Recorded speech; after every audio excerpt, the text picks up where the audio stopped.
What's holding us back? What could be holding you back from being more than what you are today, learning more than what you know today, having more than what you have today? The thing that was holding me back was a fear of disobedience or discontentment, ingratitude to my God. Was it right for me to want more than what I had? Was it right for me to, particularly in the finance area, because there's a fine line between having money as a tool and loving money because you want things. And I have walked in my life with the Lord long enough now that I know that me seeking more monetarily is not me having a love of money, and that money is not the center of why I'm seeking more. The reason I'm seeking more is because I want more time with my family. I want more financial stability so that I don't have to worry about finances, so that I can invest my time in more productive things. Things to do with fellowship, things to do with giving, things to do with taking care of my family and being there for them and spending time with them, being free to give my time more appropriately to the things that really matter. That was the thing that was holding me back. I didn't have money to go blow and invest in something new that wasn't going to pan out. When I started following the 2 hours a day workflow, I didn't have money to just throw away. I had been doing all the right things according to what I knew my entire life. I had the checking and savings, I had the 401k, I had money invested in things for my future, but upon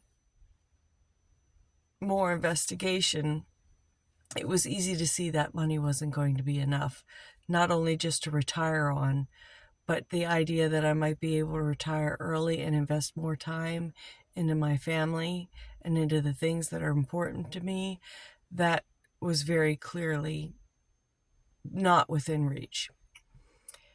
And that was the thing that was holding me back. But the Lord has been grooming me over the past few years through circumstance, that through things outside of my control, I had to learn to adapt and become something more than what I had been. And I had to reevaluate things. And one of those things is, what are the skills that I need to learn now to have a different life for myself and my family, besides the working 9 to 5 and retiring at the right age? What were the things that I needed to do, thinking outside the box? Maybe having that big dream and then just starting like he told me to. And the 2-hour workday is something that fell into my lap. And like any critically thinking person, I checked it out. I learned about it. I investigated it because I'd been burned before. And I didn't want to fall into that trap of just throwing money away that I didn't have for something that, it's not like I didn't have small successes, but what I needed was something to replace my 10-hour workday. 8 hours to get there, an hour and forth back and forth to and from work, 10-hour workday. How do I trade that day for a 2-hour workday? How does that work? How do I create passive income that's going to work for me 24 hours a day, 7 days a week, while I'm also learning the new skills that I need to make my life more financially stable, free up my time, and help me to follow my God, giving more, being more faithful, being available to my community, being available for fellowship, and sharing the wonderful things that He's given me to give to somebody else.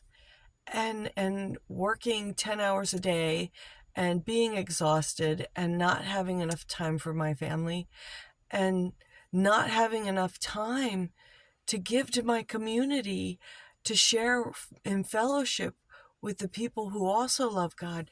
That's what I wanted. It's not that money is the thing that gives you all the things that you hope for. It's just a tool in your toolbox that gets you closer to the goals that you want, the goals that you're hoping to attain, that fulfill you and maybe even fulfill your purpose even more so. So what's holding you back?